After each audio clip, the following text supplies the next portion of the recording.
Salut les tarophiles et bienvenue sur cette nouvelle vidéo. On enchaîne notre étude des arcanes majeures du tarot de Marseille dans leur aspect positif-négatif.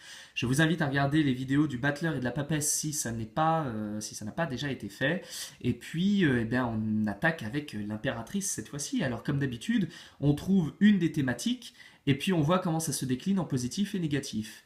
Alors, qu'est-ce que nous avons? Nous avons ici l'impératrice. L'impératrice est une femme qui a un sceptre dans sa main, qu'elle garde très très proche d'elle. On voit qu'elle le tient tout collé contre son ventre. Elle a également un autre bouclier dans la main qu'elle semble protéger. Pas du tout, c'est une vision. On pourrait voir qu'elle protège l'aigle. L'aigle qui d'ailleurs est fini d'un côté et pas fini de l'autre, un peu comme un enfant qui sera encore en développement dans le ventre de sa mère, le ventre sur lequel elle met justement son sceptre et qui est orné d'une petite lune féminine et évidemment symbole de la grossesse, de la croissance. Donc on pourrait y voir une mère qui protège son enfant, qui protège ses biens avec son petit bénitier dans lequel elle peut mettre ses liquidités. Donc quelqu'un qui va gérer le quotidien, qui va gérer les biens matériels, qui va gérer son enfant et qui va faire en sorte du coup de faire preuve de prévoyance.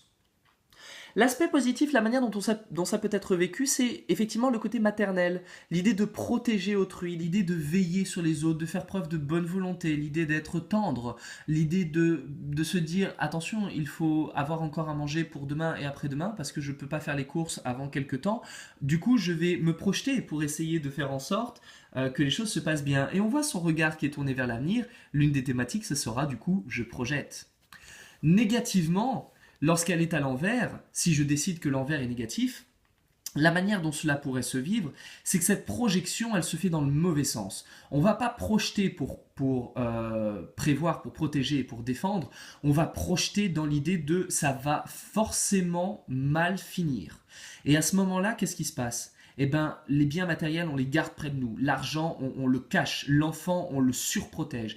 Et on passe de maternel à maternant. On passe de protecteur à étouffant. Et là, à ce moment-là, ça devient absolument invivable pour les gens qui sont autour, puisque c'est absolument anxiogène. Elle étouffe, elle enferme, elle cloître.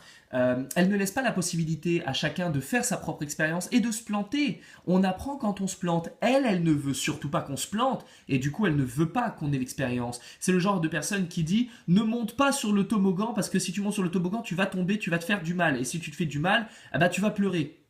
D'accord, mais pourquoi est-ce que je tomberais? Je peux peut-être aussi monter sur le toboggan et puis glisser et puis que tout se passe bien. Non, non, surtout pas parce que moi, je l'ai fait et puis j'ai vu quelqu'un un jour qui est tombé et puis moi, j'ai pu me faire mal et puis... Oui, mais toi et les autres, c'est pas moi. Moi, peut-être que j'ai envie de me faire mon expérience.